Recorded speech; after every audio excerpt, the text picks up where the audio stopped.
Hi friends, நம்ம என்ன topic பார்க்க போகிறோன்னா 8th ஸ்டாண்டர்ட் டேர்ம் 1ல் உள்ள கூட்டு வட்டி அப்படிங்கிற டாப்பிக்கில் இருந்தால் ஒரு எக்ஸசைஸ் சம் பார்க்க போகிறோம்.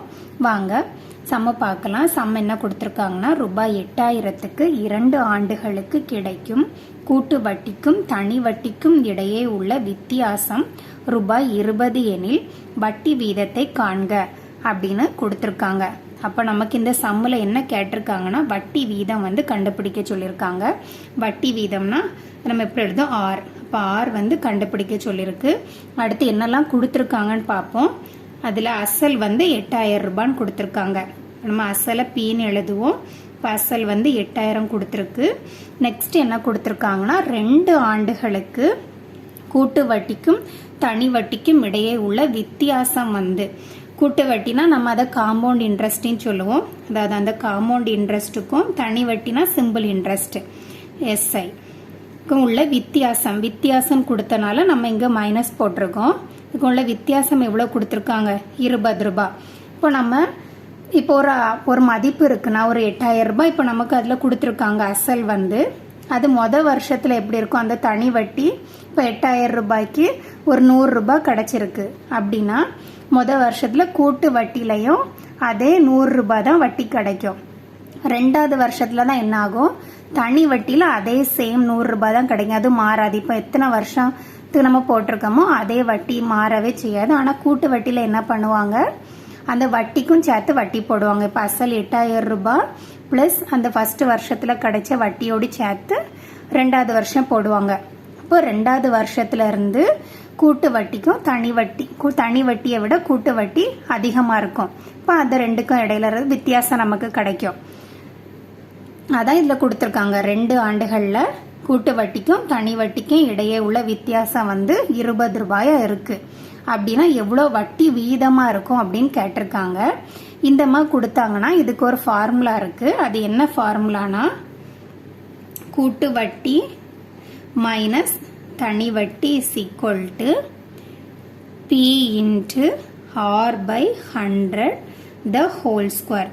இதான் ஃபார்முலா. இது வந்து என்னன்னா 2 ஆண்டுகளுக்குன்னு கொடுத்தாங்கன்னா மட்டும்தான் இந்த ஃபார்முலா யூஸ் பண்ணணும்.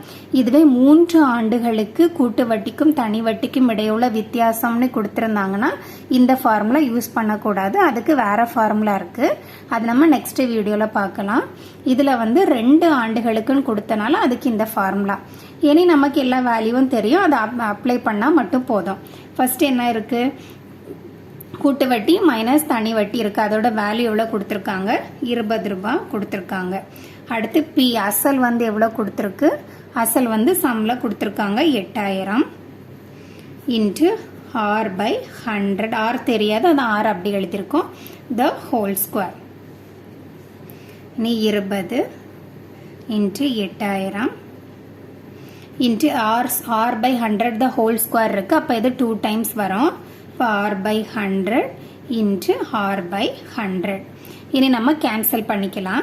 இப்போ 0 கேன்சல் பண்ணுறோம். இந்த 0 கேன்சல் பண்ணுறோம். இனி 8 10 2 டேபிள் கொடுக்குறேன்.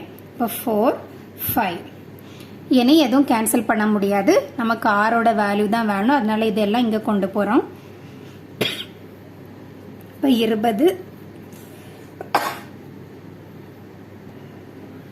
இப்போ ஆரோட வேல்யூ தான் நமக்கு வேணும். அதனால இது எங்க கொண்டு போறோம். அப்ப 20 into 5 divided by 4 equal to 2 R இருக்கு. அப்ப அதை நம்ம எப்படி எழுதலாம், ஆர் ஸ்கொயர். இது 4 டேபிள் கொடுத்தோம்னா 5. இப்போ 5 5 R 25 equal to R square. இப்போ நமக்கு பவர்ல கிடைச்சிருக்கு. நமக்கு ஆரோட வேல்யூ தான் வேணும்.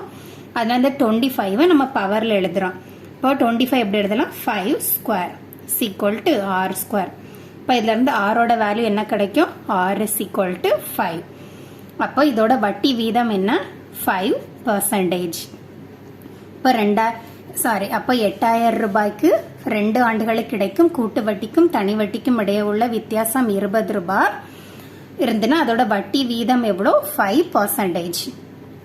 ஓகே, இதான் இந்த சம் உங்களுக்கு புரிஞ்சிருக்குன்னு நினைக்கிறேன். புரிஞ்சிருந்தா கண்டிப்பாக சப்ஸ்கிரைப் பண்ணுங்கள், லைக் பண்ணுங்கள், உங்கள் ஃப்ரெண்ட்ஸ்க்கெல்லாம் ஷேர் பண்ணுங்கள்.